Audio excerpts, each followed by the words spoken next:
RRB எக்ஸாம்ல இந்த question ப்ரீவியஸா கேட்டிருக்காங்க. அது சுவேதா என்பவர் தான் வாங்கக்கூடிய சம்பளத்துல 21% வீட்டு வாடகை கட்டிடுறாங்க. 14% கல்விக்காக செலவு பண்றாங்க. 13% என்டர்டைன்மெண்ட் அது பொழுதுபோக்கு செலவு பண்றாங்க.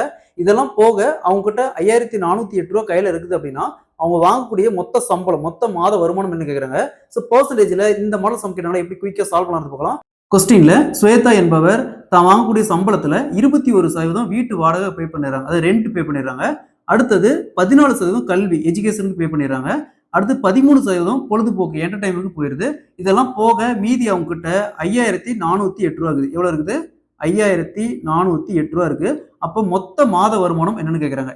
பெர்சன்டேஜ்ல இந்த மாடல் கொஸ்டின் பார்த்தோம்னா ரெண்டு மெத்தட்ல கேட்பாங்க. சோ இந்த கொஸ்டின் பாருங்களேன். சோ இங்க 21% வாடகை, 14% கல்வி, 13% பொழுதுபோக்கு. டைரக்டா இதை அப்படியே ஆட் பண்ணிக்கிறோம். இதே கொஸ்டின்ல இன்னொரு மெத்தட்ல கேட்பாங்க. எப்படின்னா இப்போ எக்ஸாம்பிளுக்கு இதே சுவேதா எடுத்துக்கலாம். ஒரு குறிப்பிட்ட சம்பளம் வாங்குறாங்க. அதுல 10% வந்து வீட்டு வாடகை போயிருது. அப்ப மீதி இருக்கிற அமௌண்ட்ல இப்ப 10% வீட்டு வாடகை போயிருது. மீதி இருக்கிற அமௌண்ட்ல 20% அப்படிம்பாங்க. அப்ப என்ன பண்ணணும்? அது பேசிக்கா நம்ம 100ன்னு வச்சுக்கணும். அதுல 10 மைனஸ் பண்ணிடணும். மைனஸ் பண்ணிட்டு என்ன வருது? 90% வரும். அப்ப அந்த 90%த்துல 20% அந்த மாதிரி எடுக்கணும். சரிங்களா? இந்த மாதிரி சம் கேட்பாங்க, நம்ம சால்வ் பண்ணலாம். அடுத்த சம்ல சால்வ் பண்ணலாம். ஃபர்ஸ்ட் இந்த சம் மட்டும் பாருங்க. சோ இங்க பாத்தீங்கன்னா மீதி எதுவுமே சொல்லல. அது ரிமைனிங் அமௌண்ட்லாம் அந்த மாதிரி எதுவுமே சொல்லல. டைரக்டாவே சொல்லிட்டாங்க. அப்ப இந்த பெர்சன்டேஜ் அப்படியே ஆட் பண்ணுங்க. 21, 14, 13 ஆட் பண்ண என்ன வருது? 48%. 48%. அதாவது அவங்க வாங்குற சம்பளத்துல வாங்குற மொத்த சம்பளத்துல 48% செலவு பண்ணிடுறாங்க. இதெல்லாமே செலவு தான். வாடகை அப்படிங்கிறது செலவு தான், கல்வி அப்படிங்கிறது செலவு தான், பொழுதுபோக்கு அப்படிங்கிறது செலவு தான்.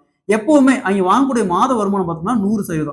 சோ அப்ப இந்த 100%த்துல 48 மைனஸ் பண்ண மீதி என்ன வரும்? 52%. சோ அந்த மீதி இருக்கிற சதவீதம் பார்த்தீங்கன்னா 52%. அப்ப மீதி இருக்கிற அமௌண்ட் பாருங்க 5408 ரூபா.